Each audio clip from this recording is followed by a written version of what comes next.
What is going on, OG55 Live? We have a special guest here, Jay Shear of the Story Geeks. We are talking about the attendance figures for 2021. Universal kind of had a banger year. We're also going to talk about these price increases coming up next on OG55.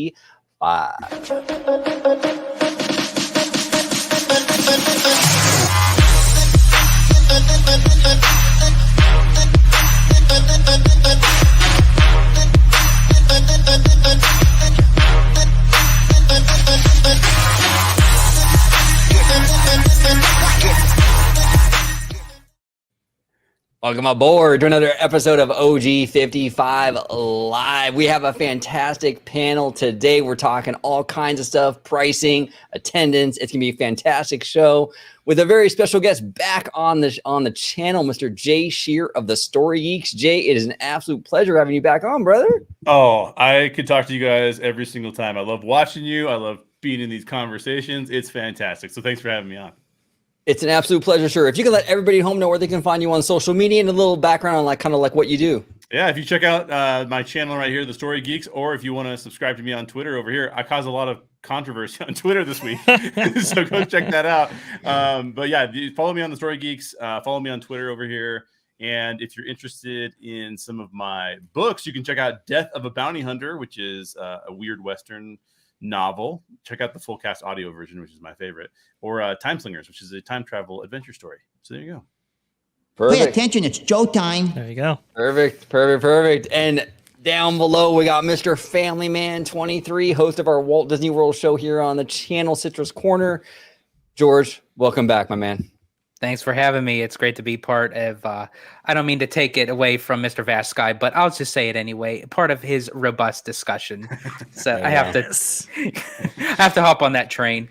But if you want to follow me, you could find me on my YouTube channel, Disney Family Man 23. If you want to interact with me on Twitter at Disney George. And as OG had said, you can also find me here on OG55 with Citrus Corner with all that sweet, juicy, but sometimes sticky Disney news and info. There you go. Yeah. George won a little bit of doorbell. I know he's not coming in late, but you're still getting the doorbell, sir. I do appreciate it. There we go. And real quick before we dive into our conversation today, a little quick programming note.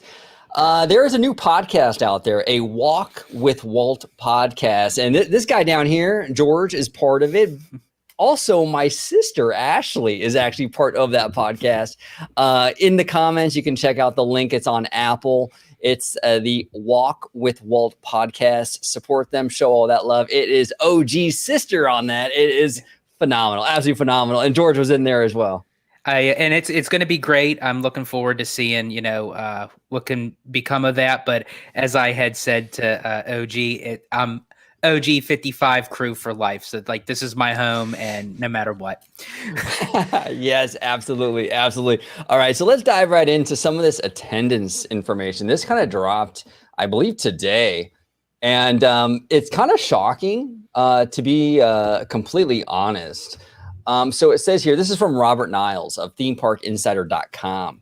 Universal makes big gains in 2021 theme park attendance report.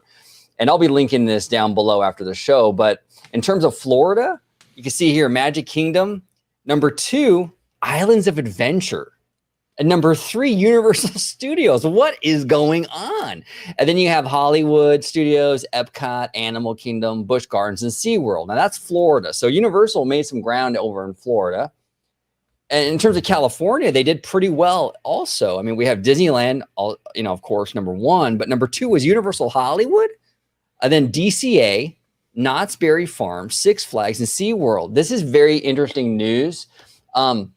Jay, I'm going to start with you, man. What are your thoughts on this in terms of Universal's kind of, gaining ground? What's going on here? So there's 2 things I would say. The first thing is it's a very unusual year because there's not a lot of international travel, right? Yes. So you're figuring out where you're going to go on vacation, where are you going to end up. And I think that a lot more people decided I'll go to the places domestically that I can make it to if they were comfortable traveling. The other thing I would say, having been to both Walt Disney World and Universal in 2021, was that it was pretty striking how the pandemic was being handled between the two. Disney was being very buttoned up, got to wear your mask. Universal was just kind of do whatever you want to. They'd play a spiel over the radio, like, we really strongly recommend you wear a mask, and nobody was wearing masks. So if you fell under that kind of perspective, right, where there was a health perspective or a political perspective or what have you, I could see it being very easy to say, I don't have to deal with masks if I go over to Universal, right? Where if I have to go over to Disney. So I think that both of those things can definitely contribute to something like this in a crazy year like last year. Yeah, absolutely. Mr. Vaskai, what are your thoughts on this? Yeah, a couple things. We have to kind of recognize that when we're comparing companies and organizations and different theme parks and so forth. Remember, on the West Coast, Universal Studios Hollywood, and I believe Knott's Berry Farm included, was open, I believe, like a month earlier than Disneyland and Disneyland Resort in general. It doesn't explain the entire the entire disparity there, of course. But I do think Jay is right.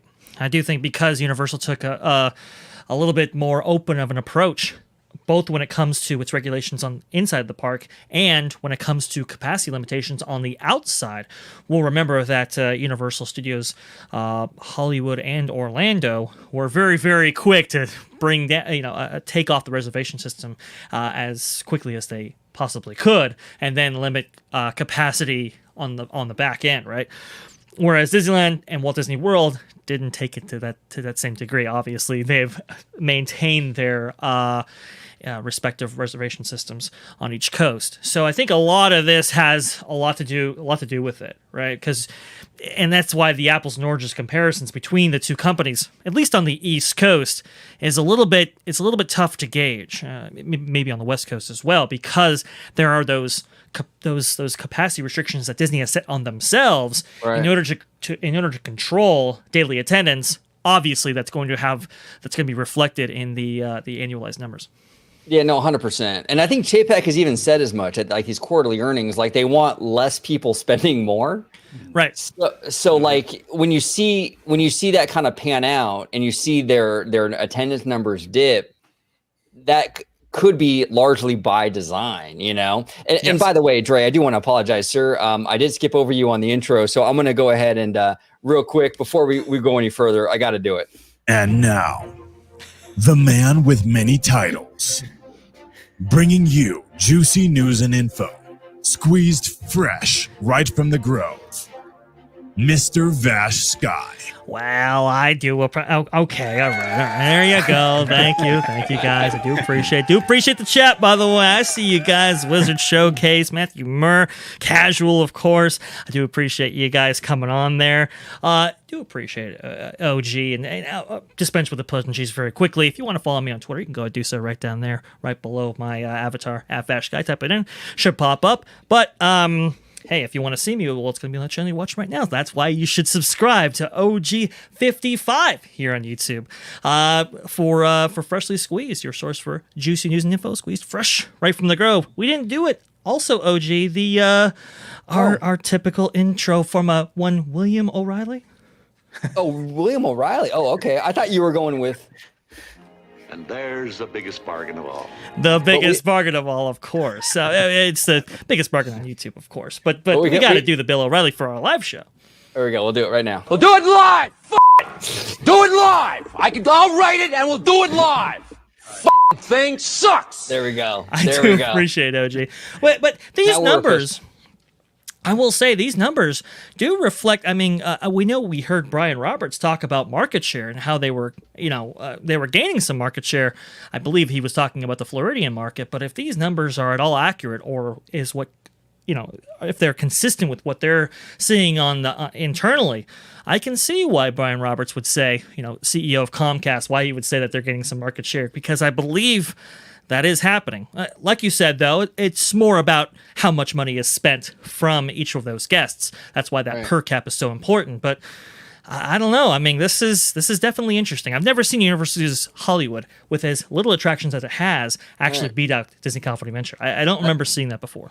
That's odd. Mr. Family Man, what are your thoughts? Well, kind of echoing Jay's statement, on top of Disney kind of taking the back burner, so to speak, they're always the front runner in making those vast decisions. And now they were kind of leaning more towards, okay, when other places relift the mask restrictions, then maybe that's when we'll do so too, rather than say, we'll decide upon our own choices of when to remove it, but also take into consideration that Disney also has that reservation system. So when you tie that into with the probability of how people felt about the mask policy, about the 6 feet distance and what have you, Universal didn't have those notions to have to place in a reservation system. So when you kind of tie all that in together, it's like, do you go to the park that you have to have a reservation to wear a mask, or do you just buy a ticket, walk right in, and have your freedom, so to speak, of how you want to perceive your vacation? It's interesting. Jay, what are your thoughts on this whole and we're going to dip a lot into the reservation system today, but George makes an interesting point, the convenience factor, and that plays into why maybe Universal saw a bump in attendance.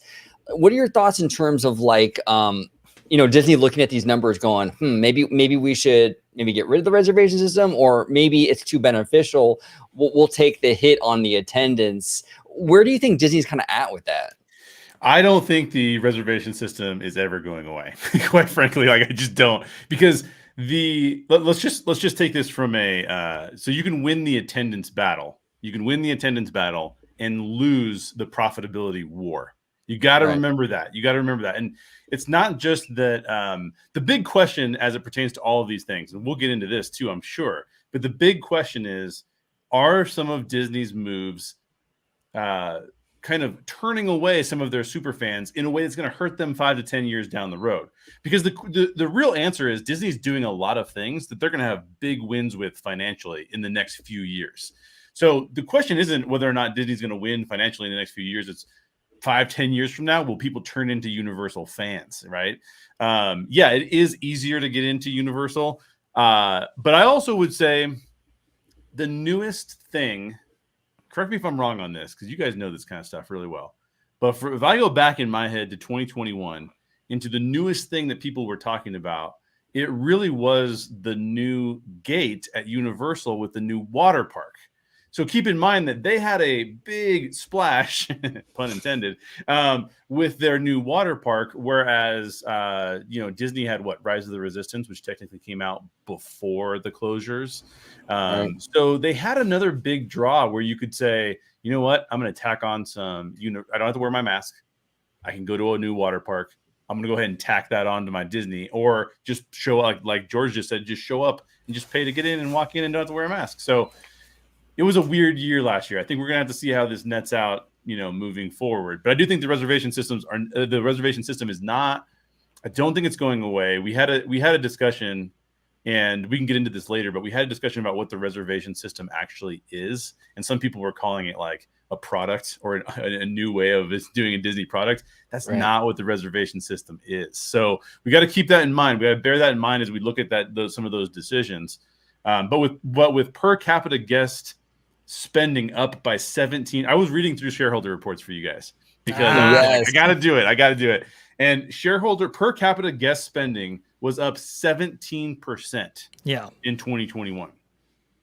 17% is huge given the kind of year that 2021 was. So this is people going in and being able to buy more stuff from Disney per guest. And that's a great figure for them. And that's the numerical variation that Disney is much more concerned about, right? That's why I bring it up before. That per cap spend right there, that's what they're looking at. They're not necessarily looking at attendance. And while Universal's attendance gains are, they are noteworthy. That's why we're talking about them right now. Pales in the comparison with that 17% figure. That means that they're, you're talking about a massive revenue increase. I don't want to correct you, Jay, but Volcano Bay, I believe, the new water park at Universal Studios Orlando, I believe it opened in 2017. Oh, did it really? It's been open that long? Oh my Yeah. god! Pandemic brain just took over there. Oh no, you're completely fine. But I was going back in my head. What did open? Well, I mean, you have Hagrid's Magical Creature Motorbike Adventure, right? You had That's true. Velocicoaster that opened on the back end of the of the Pandy and so forth, and that created new generated hype, generated interest, and what did Disney necessarily have to show for it? Well, maybe some mediocre shows that opened up in 2021, right? With the 50th anniversary. Obviously, the 50th anniversary day wasn't that spectacular, at least at Magic Kingdom. So it was a little bit disappointing from Disney's end, where it was a little bit more, it's like, ooh, new ride. Let's do that. I do think the 2022 performance is going to be interesting with Cosmic Rewind stuff opening. It's going to be interesting to see what kind of gains and so forth are made from that. Obviously, with Walt Disney World and Disneyland able to draw in more people from more cast members being hired and put in the positions and so forth. But it's interesting. The reservation system is a particular issue, right? Because it allows them to control costs, control yield, as JPEG is very fond of saying, right? But it also allows them to control guests' flow, especially right now with such a very tight labor market. In fact, I was watching a live stream from Dusty Sage over there at Mice Chat, and he was going by the Cove Bar, and the Cove Bar was still Cove Bar is basically part of Lamplight Lounge, but the Cove Bar section right over there at Pixar Pier and Disney California Adventure, that has a massive capacity, and it was still closed. 5 days ago, still closed. I thought that was like, whoa. I mean, they're still having labor issues, labor problems, and while those persist, I do agree with you, Jay. As long as those issues persist, and they can keep those yields high, I will agree with you. I don't think the reservation system is going away. I do think it will be altered, but in its current form, until those issues are resolved, we're going to be living with it for quite some time. No, Well, it's not. Oh, go ahead, sorry. George. I'm sorry. No, I was going to say, but I wonder if that's Disney's long-term goal. Not right now, obviously, because I believe as well that the reservation's not going anywhere. But I wonder with these price hikes and everything, and Disney really trying to reduce the attendance, but also boosting their capital of spending, could that eventually lean down the line where they could slowly integrate to remove the reservation system, because they would already have a locked in sort of number of how many guests could actually afford to go into these parks. So that way it's almost like a control without it being a control as it progresses, because each year we're more so going to keep on getting price hikes. And I think that's kind of so funny of how people kind of, it's like, oh, look, it's Godzilla, well, it's like, well, if you're living in Japan, automatically you're going to know you're going to see Godzilla, so it's like in that sense of fictional, but if each year Disney is going to raise their prices, so it's not a big surprise. It's just the notion of how much is the question. But yeah. I'm wondering down the line, because then when Epic Universe comes, once again, Universal is the type of place you don't need a reservation. So you're going to have a brand new park, no reservations, just buy a ticket. And you're going to have these existing parks that are already there, and they're talking about what ifs. Nothing's going on, but yet you're still going to have a reservation. Yeah, well, the reservations... The reservation system is interesting though, because it's like, if you take for example, like a mall, right? Mm-hmm. Like if you go into your local mall and there's like a Cartier, they don't just let you in Cartier still since the pandemic. Like there's a rope and you have to wait in line to get in, and they probably only have a handful of people go in that store every day. Whereas Forever 21's probably got hundreds of people in and out of that store every day. But what store is making more money? Well, Cartier. I mean, a Cartier only has to sell 2 or 3 items, and they've already beaten Forever 21 with all the hundreds of people going in and out. So I think that's kind of Chapek's game with the Disney parks. It's like, okay, yeah, we'll have a few people in the parks, but at the end of the day, we're making more money, though. Yeah, I 100% agree. OG, could you go ahead and share my screen just for a second? Absolutely. Here? And you can give credit to Fresh Baked for this one, because I think... Yeah. I think he kind of he put this chart together to actually signify the rate of increase and so forth, and the percentage increase. And I thought it was a nice, concise way to do that. You'll see here, old price, new price, these price increases, at least at Disneyland, that we're actually talking about right here, just to give the viewers a little bit of context. However, to George's point, it's interesting because, I do believe Chapek when he says that, the prior price increases were a little bit more of a blunt instrument in controlling that population that Disneyland sees on a regular basis, or even Walt Disney World for that matter, right?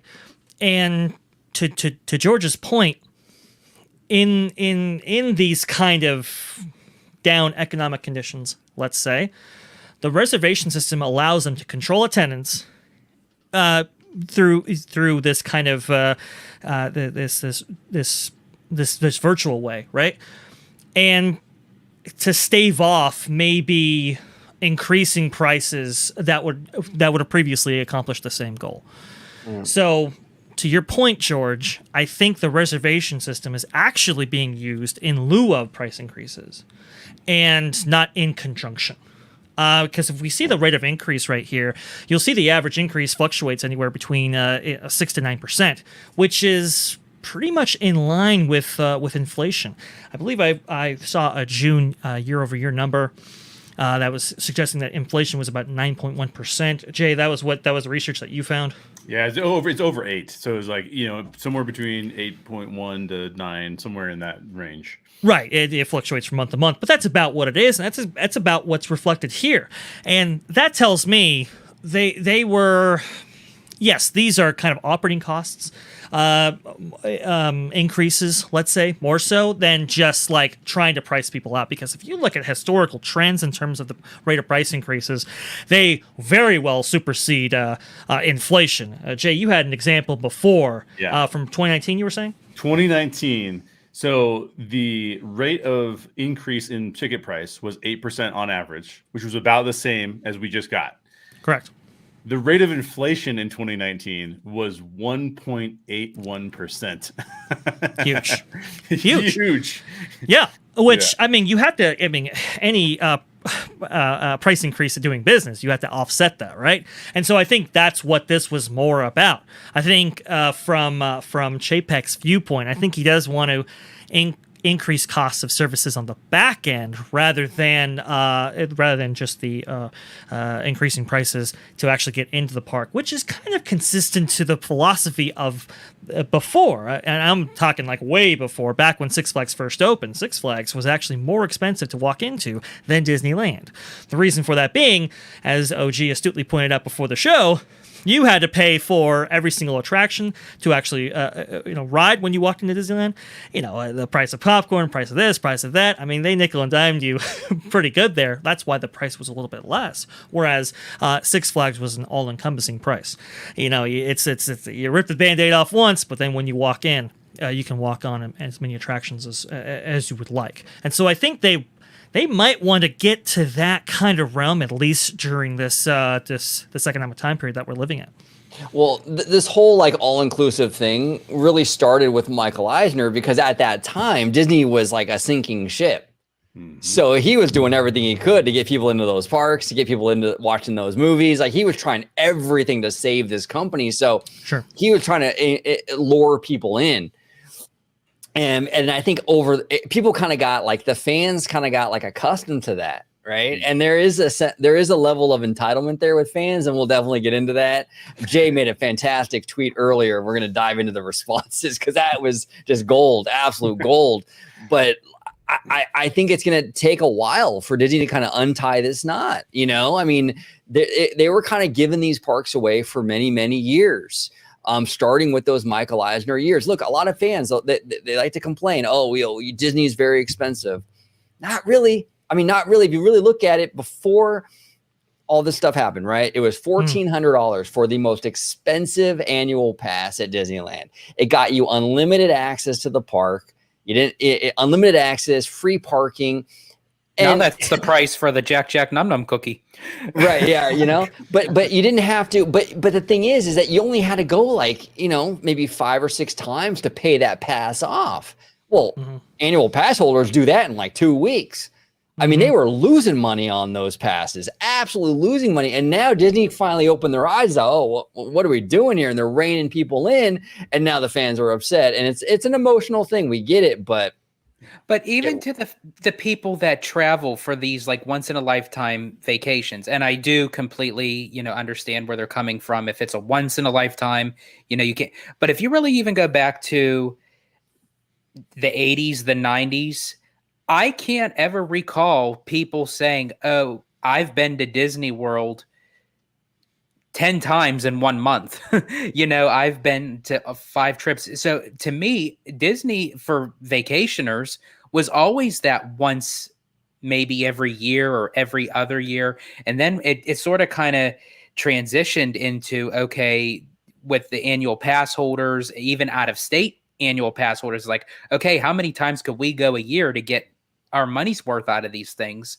And I think it just became part of society that people, us diehard fans, got so used to going multiple times a year that if it gets stripped a little bit, it's like, oh my gosh, what do we do? Yeah. But if you really go back and you looked at the average vacationer, that was their once in a lifetime vacation, maybe every couple years. Growing up, I never, even my friends in school, where they said, oh, we're going to Walt Disney World, and the last time they went was 3 years back. So it's I think now in society it became more of a traditionalized way to say, oh, I have to go to Disney at least a minimum of 3 to 4 times a year, if not more, if you're a local. Yeah. One more thing about the reservation system too, because George, I think that's a great thing to jump into as well. But I want to say one thing about the reservation system, because there was a really popular tweet going around where someone has compared the reservation system to New Coke. Yeah. Someone had said reservation system's like New Coke, but we don't want New Coke, so we're going to reject it. That is a fundamental misunderstanding of what the reservation system is there to do. The reservation system is so that Disney can manage operations more efficiently. It's not a new product for you to purchase. It's not for the customer so much as it is for Disney. And if you're going to use a Coke Pepsi analogy, it's more like saying we're going to switch from glass bottles to plastic bottles. We can produce plastic bottles for cheaper. It's easier to produce them. We can ship them easier. Everything's easier for us if we use plastic bottles. Now, if you don't like plastic bottles and you prefer glass bottles, you're just going to be upset by that, right? Like it's just going to upset you, and that's just what it is going to be. But think of it this way: with the reservation system, Disney can predict, and Disney's all about data. Chapek's all about data. Disney knows almost exactly how many people are going to show up in their parks on any given day. Now, we as guests don't think about the fact that how many hamburgers do they have stocked in the back? How many times are they going to have to restock the shelves of the festival food? How often how much of the ride capacity is going to be needed? All of those things have an effect on how much product I put in the parks and how many people I have to staff the parks. Correct. If Disney knows that, it can manage to those levels. So it used to be back in the day, because I'm old school Disney fan. I had a pass for over a decade. It used to be that you would show up thinking this is a random Wednesday. It's not going to be crowded today. It's going to be fine, right? And all of a sudden, it's way more crowded than you ever expected, or vice versa. Oh, it ended up raining in Southern California. I know that happens all the time in Florida. Never happens in Southern California, and all of a sudden the park's empty. But now they can send people home, that right? But it's really hard to call somebody in. So it's not just being able to maximize their efficiency, which is huge, because they can get in their product orders and their purchase orders and everything can. But it's also for downstream effects of if we have a bunch of people show up and we're not staffed appropriately, the guest experience does drop over time. Correct. As well. So the reservation system allows them to do a lot of things. It's not a new Coke type of a thing, because they're not asking us to be like, we really want you guys to love the reservation system. They're saying, sure, you get the reservation system. It's just what it is. And then we just have to adjust our behavior because of it. That's 100%, Jay. And I saw that tweet, and you were absolutely brilliant with that, because it's not a product to buy. Yeah. It's very much the modality in which the product is held in, right? And that's what it is. That's 100%. That's a great way to put it. What are your thoughts, Dre? No, I it's interesting. We see them, Chapek talks about yield management all the time. That's right there, Jay. What he's talking about right there, that is the definition of yield management. It's it works in very profound ways, but it also is having, I don't know, profound effects on the operation. I mean, yes, they say, well, and now I'll agree with you. If you have a disproportionate level of guests to cast member ratio, that could be a little bit of a bad time, right? However, we don't see them necessarily restricting it to that degree. I have seen more guests than probably ever that I've ever seen compared to the amount of cast members on hand. I understand tight labor market and all that, but it just seems like they just simply cannot help themselves. We're also seeing, rides. Obviously, there's breakdowns and there's some other effects going on with that, but we're seeing rides really. Maintenance is getting maybe a little bit lax. Refurbishments aren't as regular as they have been, and that could be for a variety of issues, but simply I ask this: what's the incentive to actually take these attractions down and actually refurb them for any given length of time if your reservation system is very much capped to how much capacity that you can provide for your guests?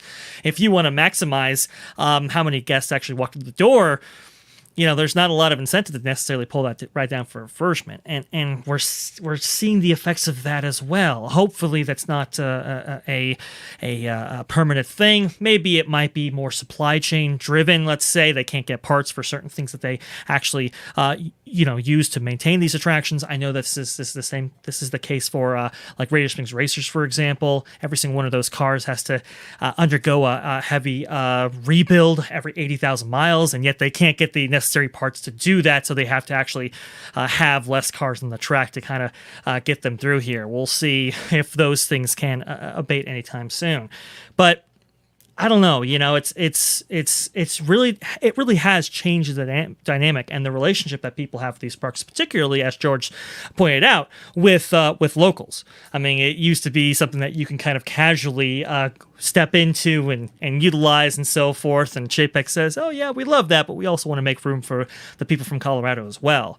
This is why I think in the future the reservation system might be altered to allow for more access for that family from Colorado over the local with the magic key. So I can see a day where maybe reservations, the necessity for reservations are pulled off.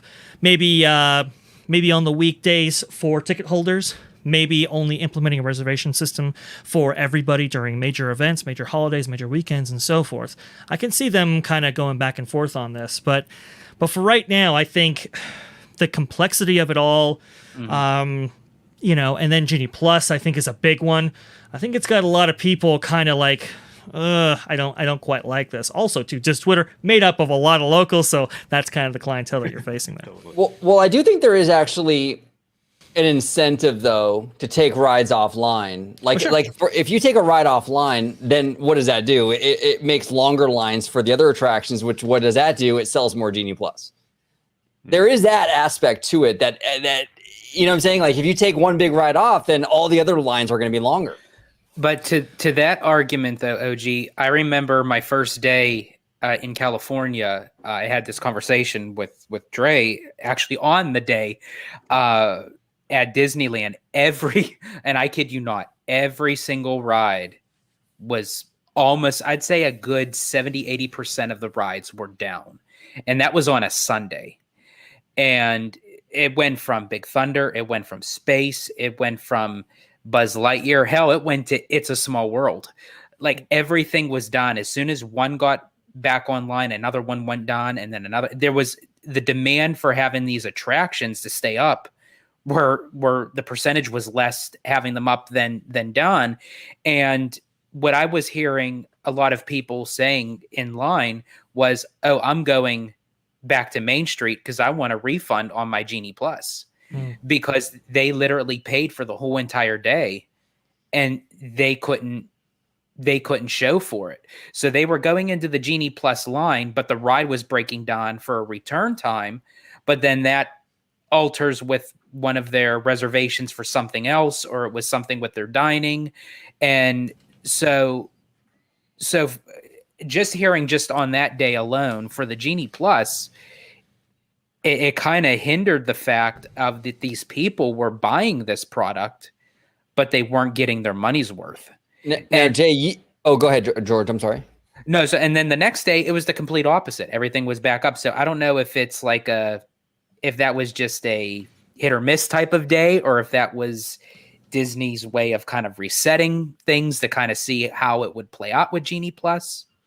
Now, Jay, you mentioned on Twitter that you went to Universal, you did that Express Pass, and which is way more expensive. It's ridiculous than the Genie Plus thing. Yeah. Like, what are your thoughts on that? Because I mean, George is saying here, like, hey, people were going to Main Street to get a refund because rides were broken down. Well, Genie Plus is only $20. What are they doing when the rides break down at Universal? Well, and here, this is a really good point that that Dre and George are making, and that is that the reservation system, and this point has been made by you guys a million times, but the reservation was never sold to us. It was released to us. If this had been an Iger thing, Iger would have tied some benefit to the reservation. Like every guest, when you walk in, will know you're coming in. We'll be monitoring you on your cell phone, and then Mickey will say hi to you by name or something, right? Like it would have been like there would have been a production associated with it. Unfortunately, what happened was they said, and I think it was due to the pandemic and just getting operations back up, and Chapek kind of said, like, maybe no one will notice if I just throw in the reservation system. So I do think that it is affecting. So when I say it's an operational thing, I'm not saying that operational thing doesn't affect the guest experience. It totally does. It totally does. And it changes the guest experience. But to speak to my experience specifically at Universal, we knew we were going to be there for one day. We knew that there were going to be, rides that we wanted to experience. I had no clue that most of those rides, my wife and I are both over 40, so we didn't know they were going to cause massive dizziness or backaches to us. We were at Islands of Adventure, but we bought, because we knew we were going to be there for one day, we bought the front of the line pass, and we paid, I think, $100 per ticket. $100 per ticket. Wow! Just to give you an idea of how worthless that was. Velocicoaster, which was having 3 hour long lines that summer into fall, was a 10-minute wait all day. So I did not use the front of the line pass even once. There was like one time where I'm like, we could use it here, I guess, at Spider-Man, I think it was, but like we don't need to because the ride's like literally a walk on. Like it doesn't matter. If I could actually add on to you, Jay, that because this past summer was my first experience at Universal Orlando, and Universal was kind of being that typical salesman trying to sell me the Express Pass. Right. And for the three of us, because we were there for about a week, that would have attached about $2,500 more onto our package. And yet I could actually concur with what you're saying. When we went into the park, even though it was summertime, we waited in Hagrid's for, and here's the thing, Velocicoaster and Hagrid's wasn't even part of the Express Pass.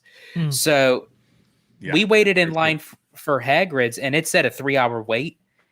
It was I'd say about a 50-minute wait, honestly, because they just kept those lines moving. And to Universal's credit, they're like a pit crew.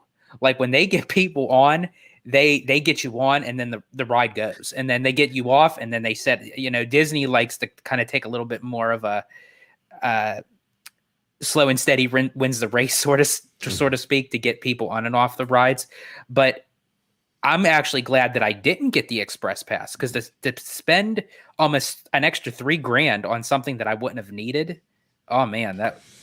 And by the way, the way that Universal does that to where it makes sense. Now, this is, again, people aren't realizing the business things that are going into the behind the scenes decision making. But Universal will give you that pass if you stay on their property.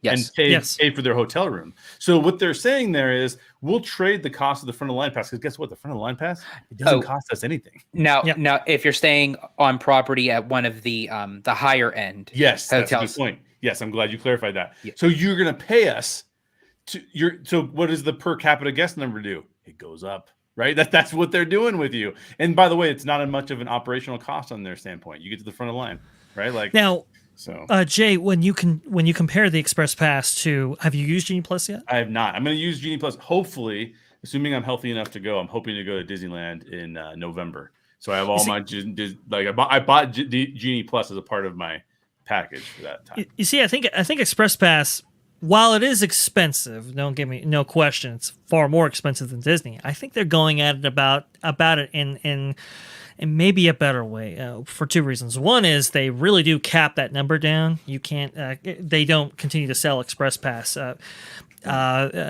infinitely. There is a cap, and they'll say Express Pass is sold out in order to maintain that experience. Also, too, it's so high that the opt-in. See, the opt-in for Genie Plus, that's one of the things I have a big problem with. It's in this kind of gray zone where it's just attainable enough that, at least at Walt Disney World, it's like a no-brainer, right? You're paying thousands of dollars just to fly there, thousands of dollars just to stay there. Time is valuable because you have a reduced day. Let's say the parks are only open from 9 to 9, 8 to 8, right? 12 hours. It's like I want to get the most for that. Genie Plus becomes a no-brainer, whereas Express Pass, because of these kind of caps, both in price and in just overall amount that they're selling per day, I think it amounts to a better quality guest experience for everybody involved. The way Genie Plus is structured right now, and I think this is why people have such a big problem with it, not just from the increase in price, but the effects it's having on the overall operations of the park, is that it's not really good for the people who actually buy it because so many people are on the system. It's not so great, obviously, for the people who are off of it because of these, these 95, 96, 97, 99 to 1 ratios that we're seeing in the parks. And it's just creating it can create kind of these hellish conditions when you're actually in there. So I think that was the other thing, too, that was going in to the arguments about this price increase. It wasn't just the price of getting into the park, which I thought was pretty reasonable. We're now kind of leaning into increasing the price on the Genie Plus system. We're not necessarily altering how it works, and because of that, it's really amounted to an experience that's less than ideal. Do you guys get that same feeling? What do you think, though? And we're going to talk about the fan stuff in a second. But sure. Okay, let's say Disney does go that route, and they charge what Universal charges for Genie Plus, right? And they go down that route. Yeah. I mean, we've seen the meltdown online for what they've already, in terms of pricing, the past 3 days. I mean, what would the meltdown be if they raised Genie Plus up to $150? I mean, I understand you make a great point, and it's correct. You have less people buy in, you have shorter lines for that VIP experience, but Disney fans are cut from a different cloth. I mean, the outrage about pricing people out, and it was a free service, and now it's $200 or $150. Even with the better operations, would it be kind of a PR mess on social media for Disney? Because see, that would be kind of interesting because that could go either way, because the Disney fan community already has a vendetta for Genie Plus to begin with.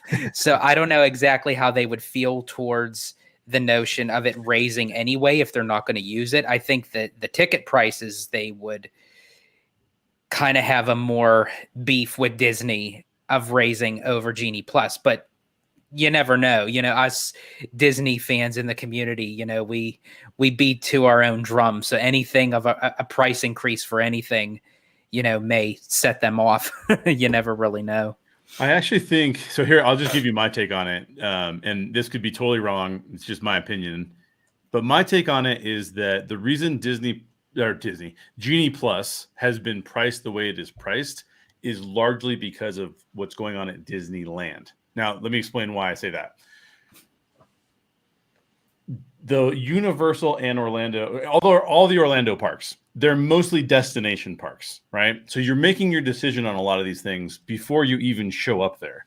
And I think what Bob Chapek is doing, and Josh D'Amaro, let's face it, when it comes to Genie Plus at Disneyland, as a person who literally lives in Colorado, by the way, not Denver. I don't live in Denver, so I'm not the Denver family, and I don't have kids. But my wife and I live in Colorado. You know, I am for sure paying for Genie Plus, and I'm for sure paying for Lightning Lanes. Why? Because I want to be able to do all of the things when I go. A person who shows up from a local perspective is going to decide on the day they get there, you know what? I don't need Genie Plus today. But the price point is to entice them to buy it more often than not and increase that per capita guest spend. So I think that's why it's priced so low right now, is that what they're essentially trying to do is they're trying to make this big transition. And they're saying, and I said this the other day, like, I think Disney is really kind of paying lip service to the fan community. And that's what's pissing the fan community off so much, because they're kind of being like, you want me to spend more money, and I love Disney, but I don't want to spend money in the ways that you want me to spend money. And they're just trying to get them to do that. So I think that's the discrepancy in the price. I think I think that if Disney could do what Universal's doing, that I think that they would. But I think that might even make the local community, especially in California, even more pissed off. Yeah, they're a fickle bunch. They're a fickle bunch. And that actually brings me to your tweet, Jay, which I think is absolutely brilliant. And we got to discuss this. We absolutely have to discuss this. And actually, Lawyer of Dragon's response is great as well. But you tweeted, my question for Diz Twitter is simple. What do you actually want? And Jay, I've asked the same question, because the community is all over the map. They want low prices, $1 billion e-tickets every year, and no crowds, right? Sounds reasonable, right? Goes on to say, I've heard all the things you don't want. What do you want? Not something vague specifics. And how does that help Disney in both the short term and the long term? Because I've yet to hear a valid argument. And Lawyer of Dragons responded here, and I think he hit the nail on the head when he said, they want to feel like they did as children, happy, full of hope for the future, and still capable of wonder, because they're chasing feelings. There aren't really any logical answers. And that's a great response, because I think he's right. I think the fan community, they're reacting emotionally. They're reacting based on feelings and emotion.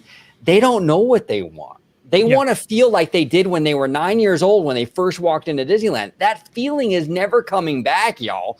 It's never coming back. It's like Christmas Day when you're 9 years old is going to feel different than when you're 42. It's just the reality of getting older. And I think a lot of people are having a hard time with that. But Jay, it's your tweet. Go, if you can kind of elaborate and kind of, Well, what I was trying to do was so a lot of times I have this unfortunate response to things that Disney does that makes everyone really mad, because my response is not to immediately emote. It would be better for me on Twitter if I immediately said, hey, what if I just emote with everybody else? Because I don't like price increases either. I don't want to pay more to go to Disney. I'd rather just have it all be just wonderful, like Lawyer of Dragons points out. That would be amazing.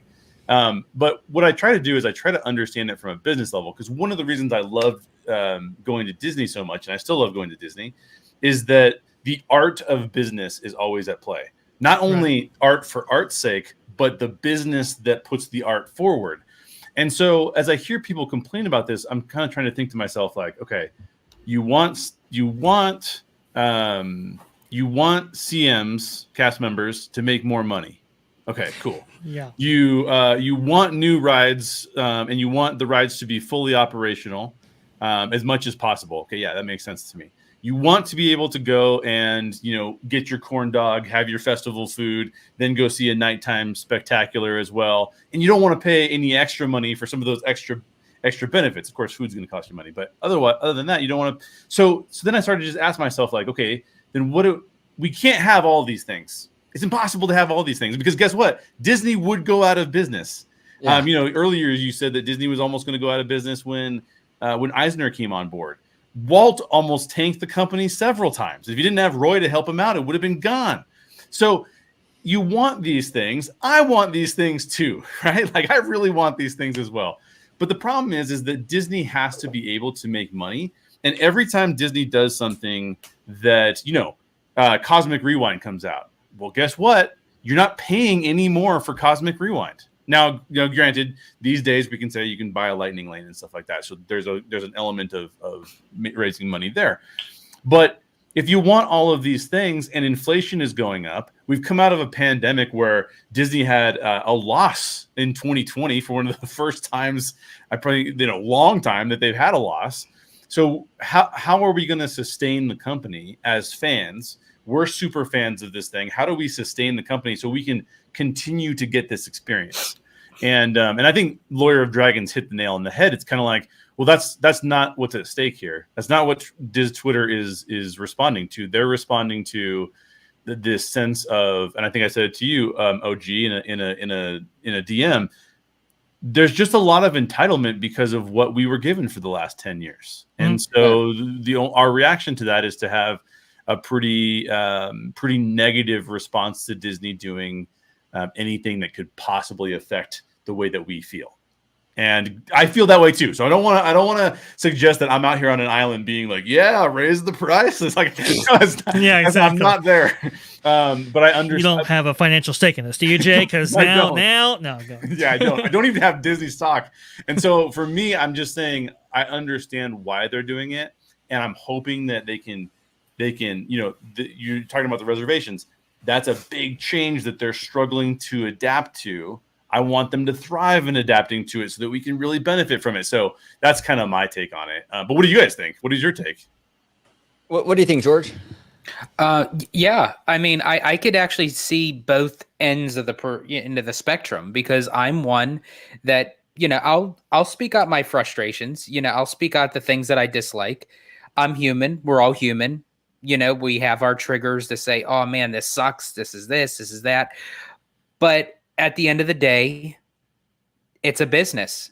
They have to do what they have to do to keep afloat. And as much as that we can try to nickel and dime everything out of our own wallets, they also have a much bigger wallet that they have to keep this company running. Otherwise, we won't have anything. And then us as Disney fans in the Disney community will then go and blame Disney, saying, well, you let this happen. You tanked the company. Now we don't have our beloved parks to go to anyway. I mean, people were, and I think honestly that even falls into the same category of why the attendance is booming, that we all took Disney for granted, that it was always going to be there. And to the Lawyer of Dragons statement, it was that happy place that nothing can touch it. Well, guess what? 2020 came and a big dose of reality hit. Yeah. And we didn't have the parks for 400 some days for Disneyland. For Walt Disney World, it was several months. And it was like, once we were able to get back into those parks, it's like, no matter what, we would fight tooth and nail to get to there, because we all just assumed that Disney was always going to be there. So any hiccup now, especially coming out of the turmoil of what 2020 caused, any hiccup within the company, it could take them right back down to zero. And they can't afford that, because then there goes bankruptcy. There goes everything that the company had worked on for the first centennial. Now they're working on the next centennial. So I can understand it, but you guys know me. I got to go balls to the wall. So, and that wasn't even just me. So it's that no matter how much frustration I could have with the company, I am a diehard Disney fan first and foremost. So no matter what the company would decide, I can never say that I could turn my back on the company and say, well, I'm no longer going to be a fan. I'm no longer going to follow Disney. I am here to stay.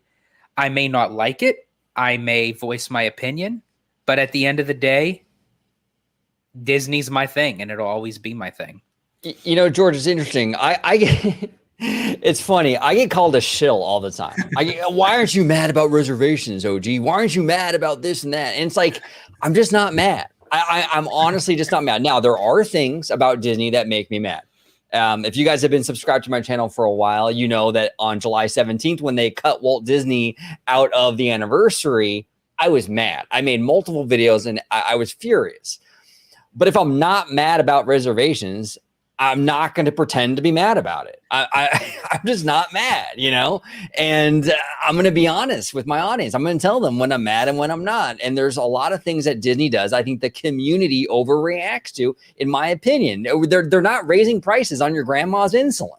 It's not that serious, guys. It's not that serious. But Dre, what do you think, sir? What do you think about this whole thing?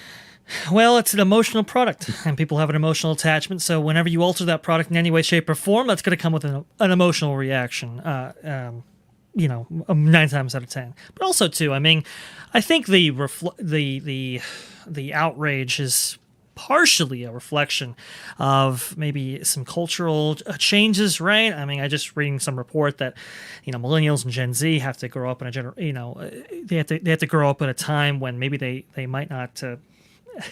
Let's say have as much the quality of living, let's say, is a little bit reduced from prior generations before them, and so that's a little bit of a frustration, right? Because I think people have a lot of nostalgia, they have a lot of feelings about the level of access that they got when with these that came with these parks before, right? And not just with Genie Plus versus Fast Pass, but also a reservation system, no reservation system, and they feel that that's changing quite a bit, right? And that's a big, like Jay said before, big shock to the system.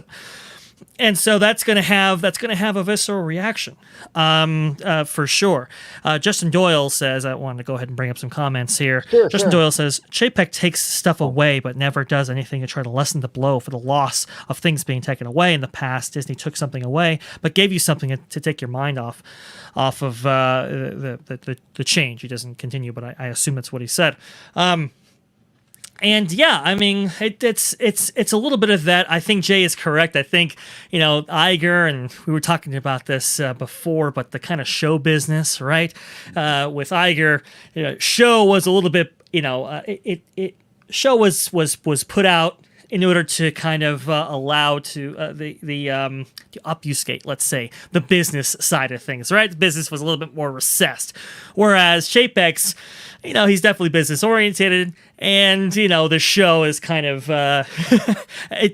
he's a little bit more crass, let's say. He's a little bit more transparent, so that's exposed the business, I think, to a degree where people are a lot more maybe critical than they were before. I remember back in the day, one of the biggest price increases that ever happened to the annual passport program ever was right up leading to the opening of Cars Land. I mean, it was a huge increase. But included in that price increase was, hey, here's the opening date for Cars Land. And it was kind of like, oh, okay, like we're paying more, but we're also getting a whole lot more, right? So it kind of cushioned the blow, kind of softened the blow, and it was like, all right, I understand, I get it. Whereas now we see these price increases and so forth to services like Genie Plus, and it's like, what am I necessarily getting more of, right? And like I said, those effects on the operations of the park and what guests actually experience in the park while they're there with the system taking place, I think that's kind of where a lot of that frustration kind of lies. You asked me before what they could do in order to cushion that blow from, let's say, a huge price increase. Let's say they actually upped it to $150. I mean, what I would say to that is sell it as sell it for the premiumization that it would afford for the guest actually buying it, and for the reasons why you would do it even for the guests actually not buying it. You just say that. Just say, hey, look, listen, in order to provide as premium of an experience as we possibly can, here's Genie Plus at this price. Not only will it actually vastly increase the quality of service that we provide with the actual service, those not on the service will also have an improved experience. Because right now, that 50% threshold that they're working at, especially in Walt Disney World, that is way too much. That has got to be, I would say, like 20-25%. And in that way, it balances out everything else. So that's, I think, to take one from Iger, maybe putting show a little bit ahead of the business in order to help cushion these things, I think wouldn't be a bad direction per se. No matter if you're changing things for the business end. See, I wouldn't mind too much of a price hike. I mean, as long as it's still within my price range, of course. Sure. I don't want to have to take out a loan to go to Disney. But I mean, if I had to, I probably would. I mean, I'm that crazy. But but if you give me a product like how Disney produced Cars Land, and Pandora, Yeah. I can then say, hey, this product is worth it for the price increase. You increase prices and you give me something like Kite Tails. Yeah. No, ma'am. No, sir. I think a lot, like Andy Castro, for example, he was going out. He was, I think it's 21 Royal Street, I believe is his Twitter name. He was like juxtaposing, oh, hey, this for Tokyo Disney Seas is $51, and for Disney California Adventure, that's $180. You know, which one is better? And he was taking like Pixar Pier, for example, and comparing that to, Discovery Island or whatever. I forget the lands they have out there, but, you get the comparisons. And it was like, yeah, that's different. To be fair, though, I think Showcase will back me up here. I think the highest price for Tokyo Disney Seas was like 64, not 51. But regardless, right? It's like I think that provides the point. I think to George's point, right? People will pay more if there's more on the back end, but when they see a price increase, let's say for California Adventure, for example, and we still don't have a show in the Hyperion Theater, right? That was always a big point of value for guests. We still don't have a parade in that park. We still have this kind of World of Color show that's, it's only playing once, and operationally it's not necessarily going every single night. It's like, it's all these things that's like, wow, you're going to raise the price on that? It's partially why people were upset that they raised the price on parking when the trams weren't going. It's like, what? You're going to raise the price $5 and you're not even providing the tram that you used to? We still have to make this, long quarter-mile trek or whatever, both in and out. That's what people got upset about. That's what people got like, come on, this is outrageous. So, in this particular instance, they weren't able to trot out anything necessarily new in order to cushion this blow. But I think if they did, at least with like big increases, I think it would cushion some things there. But it's hard to say. Hashtag villains, Disney. Yeah. We know you're watching. Hashtag villains. Yeah. I want to believe that. And you're a logical guy, Dre. So you look at things from a very logical perspective, but I don't know. Like his tweet, like the emotion, the real emotional response from this fandom.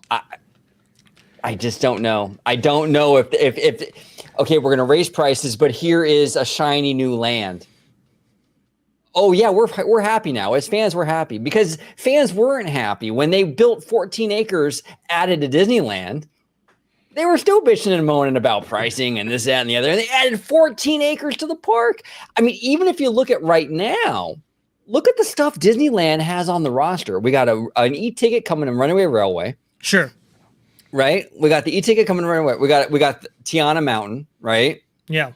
We got an Avengers e-ticket coming to DCA, right? We got a retheme of the Pacific Warp. I mean, there's a laundry list of stuff that they're bringing.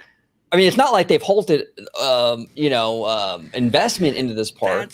That's true. But remember, back in the day, people maybe were a little bit more satisfied with the quality experience that they were experiencing, and yet we were still getting those increases. And like I said, when you see a Galaxy's Edge or a Cars on the horizon, that's, I think, a little bit different than a ride brought over from Disney's Hollywood Studios or some mythical e-ticket that we don't know necessarily much about, right? So it's like, it's one of those like I get it, I understand, but this increase right here, I think has gotten a lot more friction online, right? It's generated a little bit more friction than ever before. That's for a reason. I'm just going to say this right now. I'm probably going to get heat for this, but I have to say I will take I will take Cars Land over Galaxy's Edge any day. I'm sorry, as far as the aesthetics of the land itself, because there's so much going on. There's life and vibrant in Cars Land that I want to have in Galaxy's Edge. I want it to be there, but it's just not there for me. Yeah. Well, I do want to say one thing though. As much as the Avengers e-ticket is mythical, we don't know anything about it. We probably know just as much about Epic Universe, to be fair. To be fair. Well, I mean, I don't know about that. You see, we have big concept art. We have, breakdowns from Alicia Stella and some other, got to give the Permanent Princess a little bit of love here, right? We know quite a bit about that, and that's a park. That's Right. not necessarily an attraction that's now changed face on more than one occasion. However, we got to shout out to Theme Park Wizard. Yes. I mean, huge super chat. I really do appreciate you, brother. Thank you, Wizard. Had a lot of fun, both with him being on our show, me being on his show for sure, to pay for y'all's high internet bill for all the amazing content that you put out. And you ain't lying, Wizard. You ain't lying. Cox out here. It's crazy. It's amazing. Jay, what are your thoughts, sir? I have three comments. First of all, Theme Park Sure. Wizard made me laugh out loud at his comment because he said we should buy annual passes. What? I'm blocked out all summer. Let's buy them anyway. I thought that was one of the funniest things. So huge shout out to Theme Park Wizard for that. That made me laugh. That was good. So the first thing I'm going to say is very boring, and only think about this if you're putting on your hat to analyze why Disney would do something. Okay. One of the biggest things that I've learned, by the way, my day job is a fractional CMO. So I go to a bunch of different companies and help them build out marketing departments, build out what they're doing for their customers. Sure. There are 3 pillars to the stool of whether or not you're doing well in the marketplace. Okay. Those 3 pillars are: 1, the marketplace itself, and how is the marketplace changing, right? So this is a huge deal because Disney fans are not looking at the marketplace at large. They're looking at my personal experience at the parks. Sure. Fair, but just put on a different hat for a minute, because if you look at the marketplace, we're coming out of a pandemic where Disney lost money. By the way, just to give you some figures to back that up, in 2018 and 2019, Disney's revenue was $24.7 billion in 2018 and $26 billion in 2019. What was it these last couple of years? $17 billion, $16.5 billion. That's a $10 billion loss of revenue, right? Massive. You could make an argument right here and right now that the only reason they were profitable in the last 2 years was reservation system. You can make that argument, and I think you can do a good job of it. Anyway, so we're in an inflationary setting. We're headed probably toward a recession. So that's the marketplace that we find ourselves in, right? So marketplace is one pillar of the school. Another pillar of the stool is the customer needs. That's what most people are paying attention to. What does the customer need from me? What's going on in the marketplace? What does the customer need from me? And that's the stool. That's the part of the stool that most people are complaining about, and rightfully so. I'm complaining about price increases too. It sucks. The third pillar of the stool is competition, right? So now we saw Universal's numbers going up, but Disney has to sit here and go, okay, at what point does that become problematic to us? At what point do I start to lose per capita guest spending and start to lose, the revenue goes down overall, and I can't actually manage that with the reservation system? Now that's something that we're seeing kind of seesaw back and forth. And that's why whenever we have these discussions, we go, we don't know what the long-term ramifications of this situation are. So those are the 3 stools. You can also look at those 3 things every time Disney makes a decision: what's happening in the marketplace, what's happening with competitors, and what's happening to the customers themselves. Absolutely. And that's just helpful to look at. I know you guys already do that a lot, but in general, I think you can do that, and you can actually understand why Disney's doing this.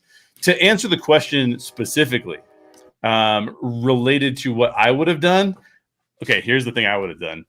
If I'm going to increase prices, if I'm going to have anything that affects the guest experience in any negative sort of way, I'm going to couple that with something that produces an emotion that is undeniable.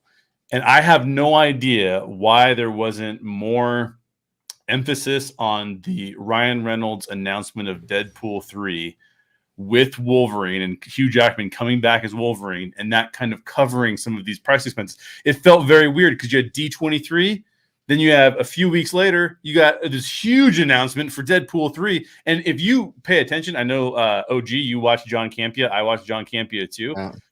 He was over the moon about Deadpool 3 announcement. Yeah. And so I think there's this sense that like the Disney could still do a better job of being a little bit more Iger-like in terms of how they inform us that bad things are going to happen. So I probably would have paired those together, and then probably would have taken it one step further and said, you can meet Deadpool and Wolverine together in the parks in a meet and greet. And 2023 or 2024. Now we're talking, okay, am I willing to pay for that? Yeah, I'm going to go pay for that. Right. Like, so that's where the customer needs set comes in. What do customers want? You think about that. I think that would have been a little bit better. So I don't know. Instead, Disney. Oh, go ahead. Oh, I was just say Bob Iger was a complete and total polished politician. I mean, he knew how to wax and polish things. Like he was really good at it. But go ahead, Vash. Well, I was going to say, yes, that would have been a great thing to have done if you weren't going to actually bring the stuff out at D23 Expo, like you said, cushion some of these blows with some of this other news here. Instead, they gave us an opening month, not even an opening date, an opening month for Fantasmic out in Walt Disney World. Talk about this story over here. That didn't quite go necessarily as planned. And I do agree with you. I mean, look, Jay, you say maybe entering a recession. I'd say that's pretty. We're going there. We're going there, if not already there. I know the UK is already saying that we're there, and the Bank of England is getting a little bit crazy. Deutsche Bank, Credit Suisse, all of that kind of stuff. I mean, it's coming, folks. It's going to be tough here, and that's why I think Chapek is leading into these price increases, or this kind of revenue generation being a little bit more surgical in approach, right? He has likened this before, and that's why the variable pricing model of Genie Plus going forward is really, really interesting. So for Walt Disney World, I think they have a range anywhere between $15 and $20, right? If I'm not mistaken, George, for Genie Plus going forward there. And they even said that it might supersede that in the days to come, and that you can buy that in advance if you want to, but it's still in that variable pricing model. For Disneyland, it's going to start at $25, and if you want to bank that in, you can in advance, right? But however, if you wait until the day of, which some people do, some people kind of see, do I necessarily need Genie Plus? Do I don't? All that kind of stuff. What are the conditions that day of? Well, then you'll have a variable price. That price might be 25, but let's be honest, it's more like going to be maybe 30 or something to that effect, right? Depending on how busy that park is expected to be, which they can actually do with the reservation system. And now you have systems tying into one another. So that's, I think, their approach going forward. And like I said, this is why I think the price increase for admission into the park followed the rate of inflation so closely. They didn't increase stuff like parking. I think they're doing that for a reason. I don't think, especially during this time right now with, I've heard the rate of inflation is so high that I think you can take 5 of your annual paychecks and just like flush them down the toilet. I mean, that's kind of like that's how much it actually is. I believe some of the markets have lost anywhere between $7 to $10 trillion. I mean, we're talking some big numbers here, folks. And so with that kind of with finances being tight, I don't think they want to necessarily price people out just yet. And that whole that's also why they haven't let go of Magic Keys, because a lot of people have thought, oh, okay, well, they're just going to get rid of the annual pass holder program or the Magic Key program. No, I think they want that as a backstop so that, just like Christine Waysons McCarthy said, we can just pull that lever if we ever see that demand abate and let those people in to make up for maybe a loss in tourist or international visitation. Now, I want to ask you fellas, because this has been kind of a thing out there in the community. All these decisions that Disney's making, reservations, the price hikes, all this stuff. Yeah, the parks are busy now, but just wait. In 30 years, when your kids have kids, they're not going to like Disney as much. There's going to be this sense of kind of like the nostalgia isn't going to be there. Jay, I'll start with you. Like, what are your thoughts on that? I think you probably have seen that narrative out there. Like, oh, well, they're making money now, but down the road, decades from now, they're not going to make it anymore. Where are you at with that? Well, here's the thing. And people can say all they want to about like, and this is again, the if you're looking at the stool, you look at one of the legs of that stool is competition. I do not believe that Disney has any competition when it comes to delivering a kind of emotional experience. I mean, do we even ever hear when Universal raises their prices, Universal fans complain? I mean, you don't even hear about it. Like, so why is this a thing? Because Disney did something incredibly intelligent. In fact, I was telling my co-writer of one of our next stories, I was saying we should think about doing this too. Disney took classic fairy tales and turned them into movies, something that people already knew, wrapped in a new wrapper that they wanted to go see. Then the people who came after Walt started saying, well, what if we just take some of the most popular IP out there and start pulling it into the parks? Now, I know a bunch of people out there are going to go, oh, I hate IP. I want original stuff. Just remember that Walt Disney pulled from IP as well to build his stuff. But my point being this, we are emotionally rooted to all of those things. It's some of the most impactful IP that the world has ever known. Universal got Harry Potter. What's the next? I mean, Fast and Furious. Are we really emotionally connected to Fast and Furious? Dr. Seuss. Yeah, they have the Seuss landing, but is that anywhere near the quality of Mickey Mouse? Like, no, it's not. The two things are on a different playing field. So the real question we're asking ourselves is, can the competition develop some level of storytelling that will be infused into culture in such a way that it will make us feel the way that Disney makes us feel? And right now, the way that Disney has built up its IP over the years and the way that Disney continues to release amazing stories, I mean, just look at what Pixar has done. And Disney hasn't even Disney has probably not even utilized Pixar as much as it could have in creating new franchises. But I mean, there could be like more Toy Story rides, right? Just think of that. But my point being is this. I don't see the competition getting there unless you take something that people already love, like Lord of the Rings. Although I know the Rings of Power series is sort of variable about whether or not people like it. But let's just say like yeah, exactly. I'll have you guys on my show at some point to talk about that. But just to say, like, there's not a lot of other IPs out there that have the level of emotional impact that Disney has. Is that going to go away anytime soon? There's not a lot of people producing new IP. We're just kind of capitalizing on the IP that already exists. Well, so you're right. I don't see it happening personally. No, I agree with you. And I've been kind of beating this drum for a long time, in that Universal's biggest Achilles heel is their content. Yeah. They don't, or their IP. They don't have any. And Elizabeth Gates says Nintendo, but Elizabeth, and you're right, Nintendo is a huge property. But is Nintendo as relevant for kids today as it was for kids back when I was that age? Like, when I was a kid growing up in the 80s, Nintendo was like everything. Super Nintendo was everything in the 80s. It's nowhere close to that right now. It's still a popular franchise, but is it the powerhouse that it was in 1986? Not even close. Not even close. So is Nintendo facilitating a new generation? Are they looking forward, or is Nintendo really kind of a relic of the past in a lot of ways? Is it for the 43-year-old guys like myself? I just don't. I'm not really sold on the Nintendo argument that's the thing that's gonna really make Disney go, oh my god. I'm not sold on it. I'm really not. I'm not quite sold on it either, and that's why IP is a really hard thing to gauge. Really difficult to see, like, hey, how does a Nintendo compare to a Star Wars, or an Avengers compared to, I don't know, a Fast and Furious? I think we know how that goes, but but I mean, yeah, I do agree with you. In the IP game, Universal is hurting a little bit, but however, if you look at those attendance numbers as brought out today by Theme Park Insider, which Kyle Kochi was making note of here, more people are visiting the competition more than ever. And I know from my experience, at least in terms of the reservation system, there are just some times when even I can't get in.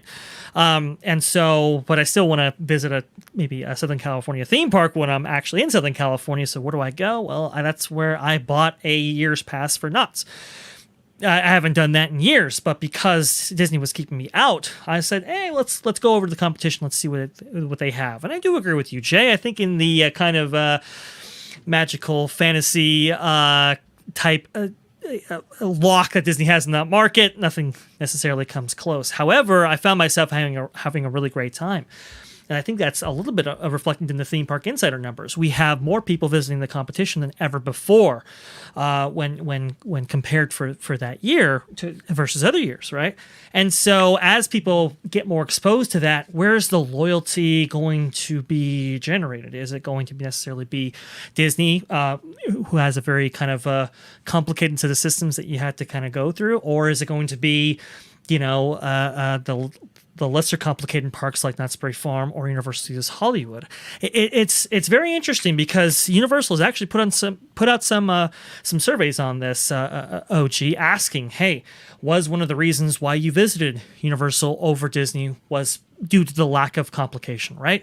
Was it due to the lack of complexity when actually, making your vacation plans or making a reservation as opposed to our parks and so forth? I mean, that does have a value too.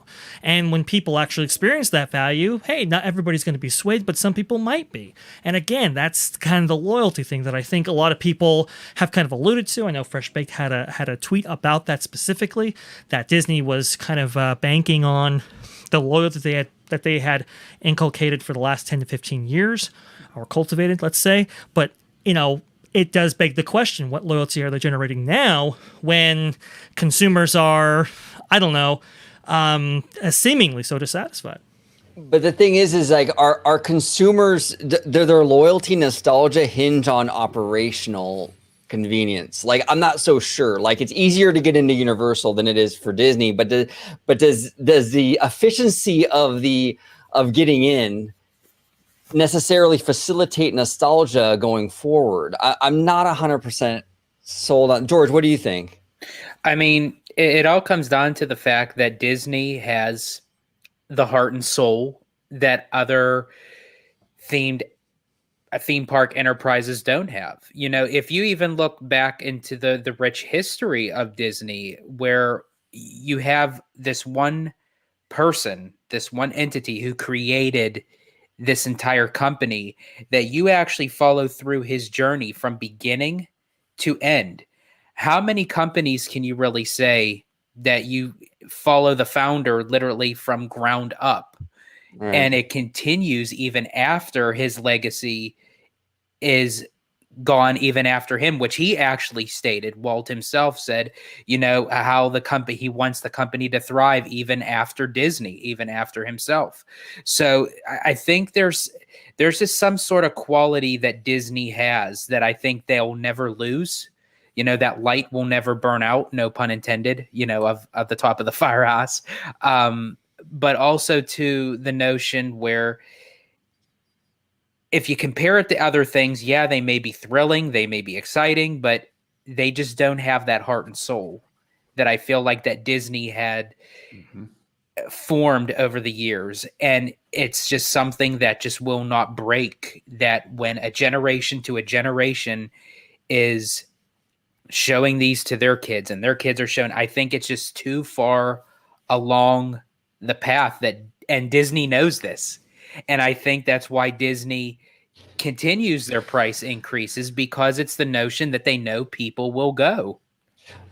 Yeah, but I don't disagree with you, George. And there is some historical accuracy there, and I'll go ahead and the hard facts. Play the hard facts right there, because I think there are a lot of hard facts there. But I will say I don't think it's wise for them to necessarily take that for granted.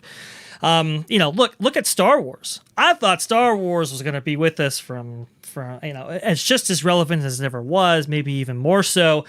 From the time it premiered in 1977 to now, I thought that demand, that passion for it would never abate, and yet we've seen that abate quite heavily because, maybe the newer films or newer product that was coming out on the Star Wars platform wasn't as maybe culturally relevant or didn't, line up with consumer expectation and so forth, or just wasn't necessarily in lockstep. And that's what made Walt Disney just a once in a generation storyteller, because he was always in lockstep with what the audience wanted, what they expected, and so forth.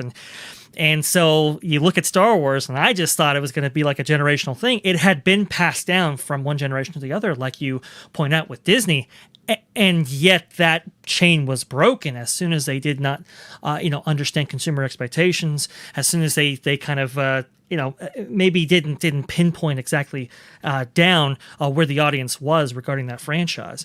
And so that kind of disconnect right there, it can happen. And so that's why I even bring it up at all, because I don't know. I'm unsure what the future of the Disney parks holds if they keep doing this seemingly, I don't know, this kind of balancing act between shareholder profits and consumer expectations and consumer and consumer satisfaction. I do think there is a danger to damaging consumer satisfaction over the course of time, and that may put a very big problem into Disney's future operations. That is absolutely 100% true, and that's something that we don't know the answer to yet. But I do think that one of the problems we have is that we have a new leader of Disney implementing a new vision while we're still playing out the former leader of Disney's vision. And so when you look at Star Wars and you look at some of what has made Star Wars more, what word do I want to use? Star Wars tried to change some of its fan base, right? It tried to say, let's see if we can get more of the fan base in. And then by doing so, sort of started to alienate some of the old fan base a little bit more. And so now that we're in this weird, chaotic place, that seems like much more of an Iger move. Like, we have a value system, bring in people who are going to tell stories in that value system, and let's let that slide. Chapek doesn't seem like that guy to me. Chapek doesn't seem like the guy. So we're dealing with Iger holdover in terms of the content that was being produced. But I don't know that we're going to keep that, because I think Chapek is going to look at it more in terms of, you're not producing good content and people are dropping out. I'm going to hire somebody who does produce good content and puts good content out. Very true. 100%. And one thing also that I think is lost in the equation in terms of Diz Twitter and the parks people is that there's a lot of the parks fans kind of have blinders on. It's only about the parks. Yes, But what they absolutely. don't understand is you have a platform like Disney Plus, which parents Disney Plus is like very much fueled by parents basically putting that thing on and having these things play, these movies and shows play on loop to entertain their kids all day long. These kids are being brought up on Disney Plus. They're not being brought up on Peacock. They're being that's on true. Disney Plus. True. The parks are an equation, and yes, Epic Universe, Universal are going to be big, but the real power, and I want to really emphasize this because Jay, you touched upon it. It's absolutely brilliant. The real power, though, is in the nostalgia and those emotions, and those emotions come from the IP, and that's being cultivated at home with these young kids with the Disney Plus every single day. They want to see the characters they grew up with, and they're not growing up with Universal characters. They're growing up with Disney characters. Yeah. And I think, to your point, Dre, when you had mentioned about, in time, and we really don't know in time, God forbid, the company still strives and oh, hell yeah, Disney Afternoon. Oh yeah, I'm a 90s kid, so right there with your showcase. Me too. That sounds great. But God forbid if anything were to happen, we want the company to strive. We all want the same thing in the end, and OG makes that clear every single time. And but as I digress, Dre, you had mentioned about moving forward, and I think even there are films coming out in the canon that a lot of people aren't too happy about, which honestly I'm not thrilled about. I swear this train every 5 minutes. That I think that's the Walt Disney World Railroad is finally getting back into service. It's finally on its way. It's not down here, it's up here. But I'm not a fan of Strange World coming out already just by seeing the trailer. I wasn't a huge fan of Lightyear. A lot of people were. That's fine. But I think Disney can possibly come up with a hit here or there, but then they can come out with not so good hits. But I think it's almost like an embedded tattoo of the things that people tend to look at, where you can forget about Lightyear, you can forget about Strange World, but you can look back at those classics like Pinocchio and Fantasia and Peter Pan. And I think it's like no matter what Disney content would come out now today, I think and that's where I go back with the history, because they have such a elongated platform that they created over the years, that it's almost like it can't be touched, but then it could, if that makes sense. Right. And our friend Jay Pike, who's actually part of the Hey Bricky YouTube channel. Hey Bricky is a friend of the channel. We love the content over there. But Jay Pike is saying so much has been taken from us so quickly when staying at Walt Disney World. Free fast pass, free parking, free airport transportation, free Magic Band. Yeah, I do think there's something to be said about Walt Disney World. I think you guys have kind of taken a hit much more than us here at Disneyland.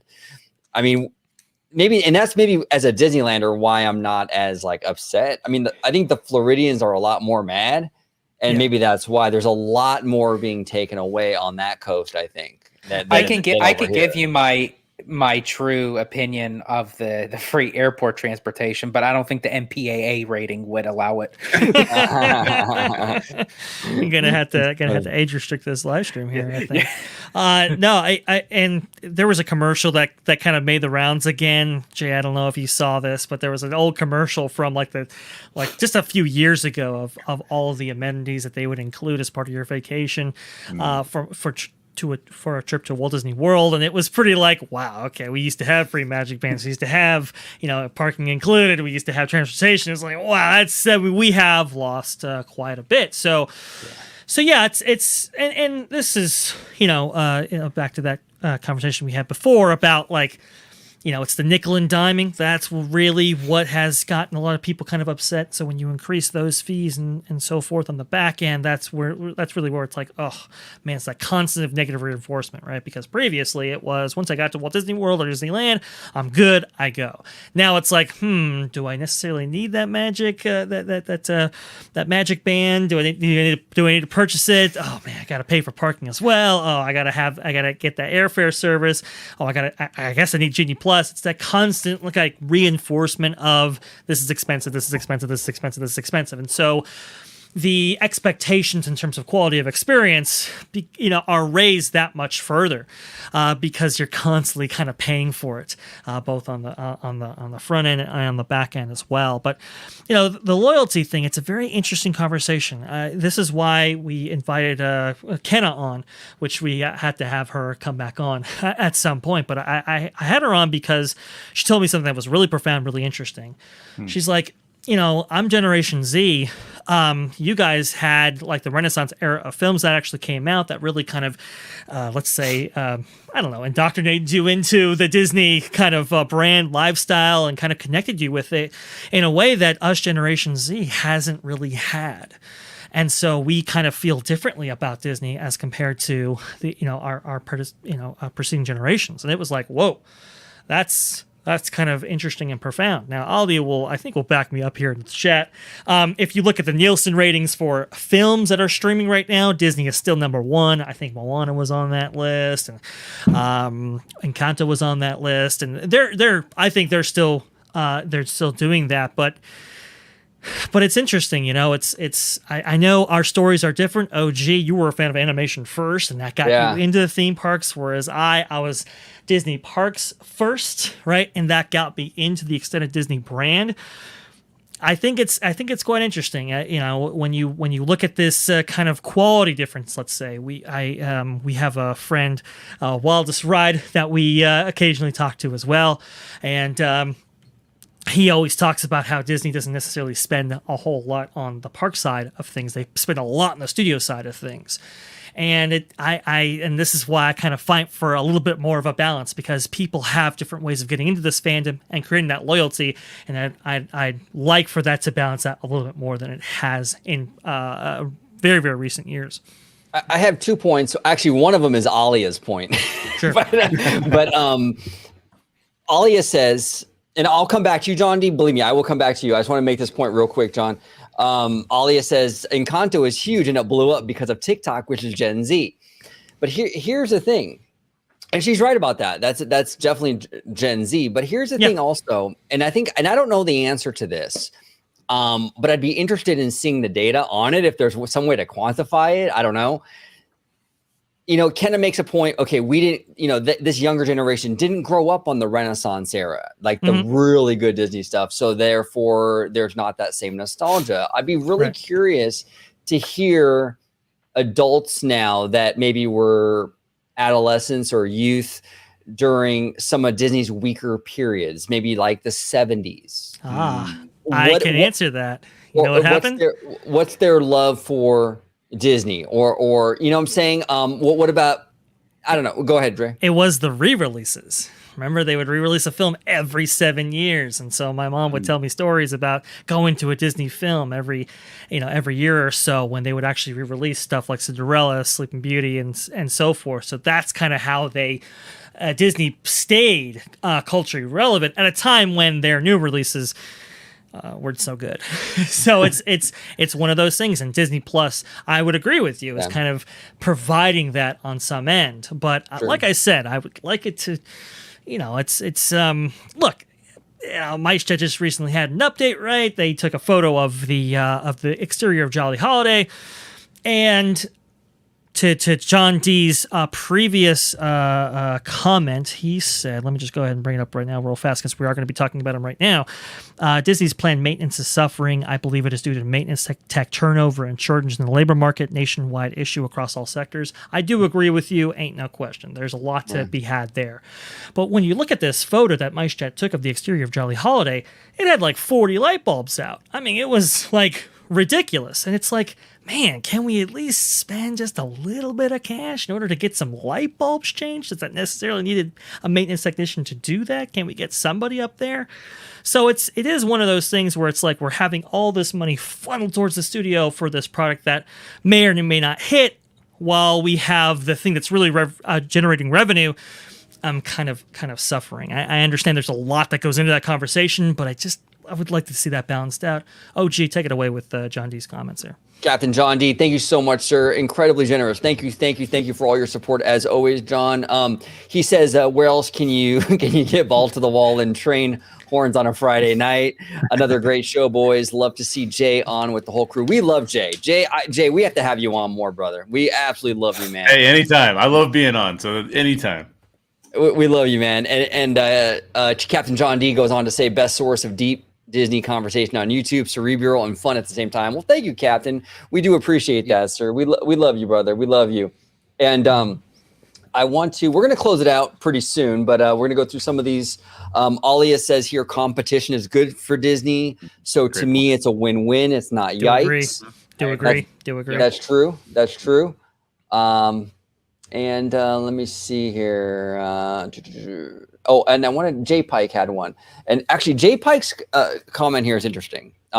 He says the Vault releases were key in the VHS culture. Now, the interesting thing about the Vault releases, Pike, is that was a Bob Chapek kind of baby. That was sort of that manufactured scarcity to build up demand, which is what we're seeing now in the theme park. So when we talk about the success of that Vault strategy, and then we kind of turn to like, oh, well, that same strategy in the parks is going to hurt Disney for decades. Maybe not. Like you're saying, Jay Pike, the Vault release system didn't hurt Disney. It actually helped them. So I don't know. We'll see. Now, again, And that even went through all the way into the DVD releases. Right. I mean, it went from the VHS to the DVDs, where Pinocchio would have its 70th anniversary special edition DVD with all special features and everything. And I remember watching the preview where it would say,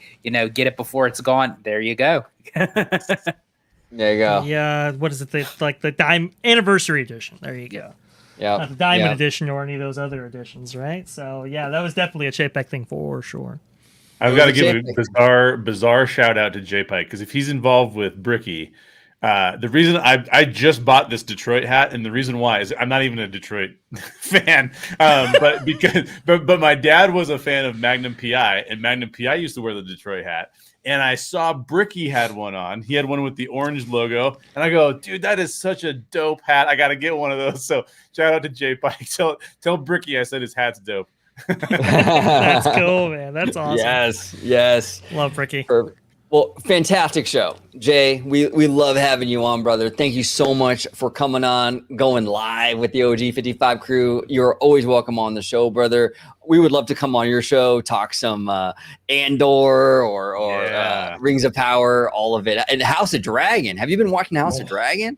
Oh, it's a brilliant time to be alive in the TV world for sure. It's awesome.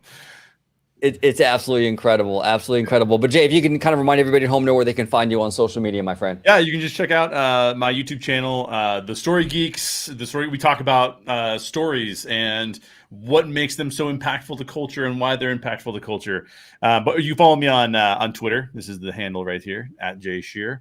And I'm constantly chopping it up with these guys and just trying to have really interesting conversations, not just about Disney parks, but because I love Disney parks. I'm a huge Disney parks fan for such a long time. You could just say it, Jay. I don't got a copyright to the balls of the wall yet, so you're still good to go. Well, balls to the wall parks fan too. Yes. And also just a really big fan of the impact that stories have on society. So I'm always interested in all of that kinds of stuff. So you go check me out all in all those places. Perfect. Very much. Now, Jay, you mentioned like John Campea, right? Oh yeah. Mm-hmm. We actually have a really funny John Campea drop. He did a show. He was kind of going like into like this deep dive with like about the Bob Iger era. Yeah.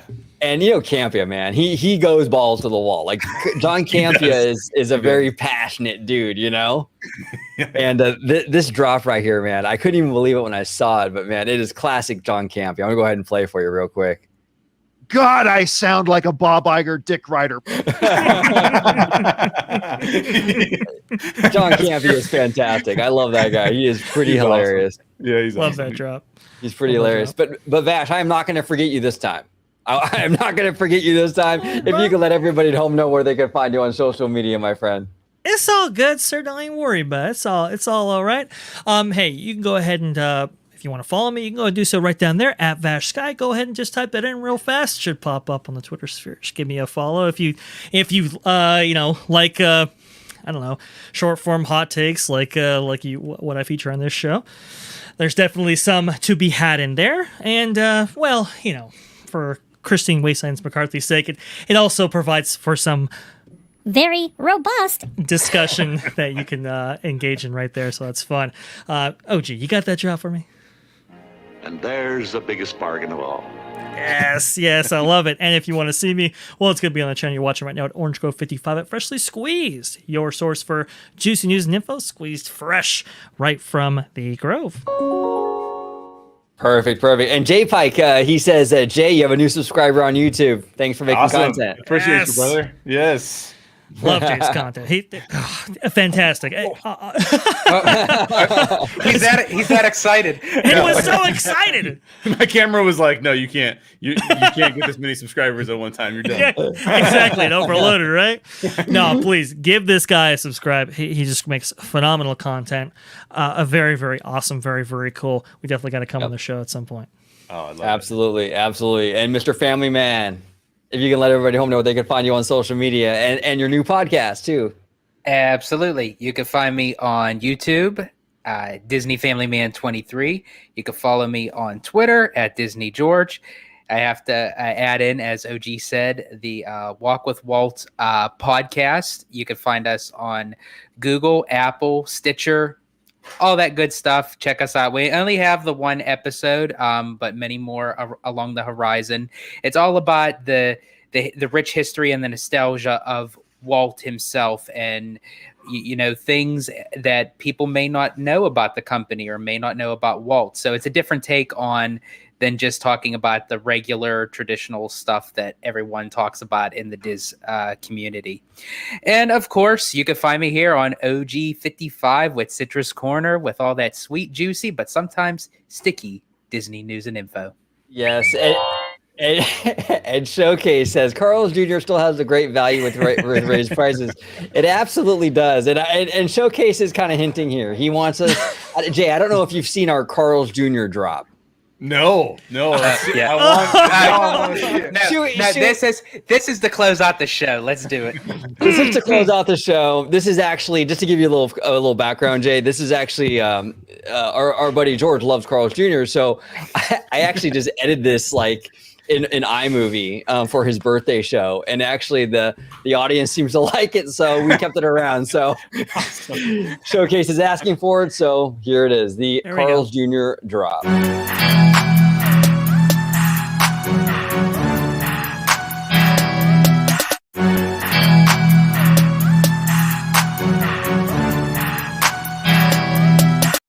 There we go, Carl's Jr. Yes, folks, Carl's we Jr. only have high-class stuff on this show. Ollie is so funny. She says she's neutral about it. Yeah, well, Well, thank you all so much for watching this episode of OG55 Live. Fantastic conversation in regards to price increases, loyalty. There was a lot of great conversation today about loyalty. You know, where is Disney headed? We talked about attendance. Universal is a beast right now. Universal is really gaining. A lot going on right now in the theme park community. It's been a wild ride, as Mr. Toa would say, but I want to thank everybody for joining us today. And Jay, again, thank you so much, brother, for coming on and joining us. And as always, have a wonderful, wonderful day. Bye-bye, everybody. Really spectacular.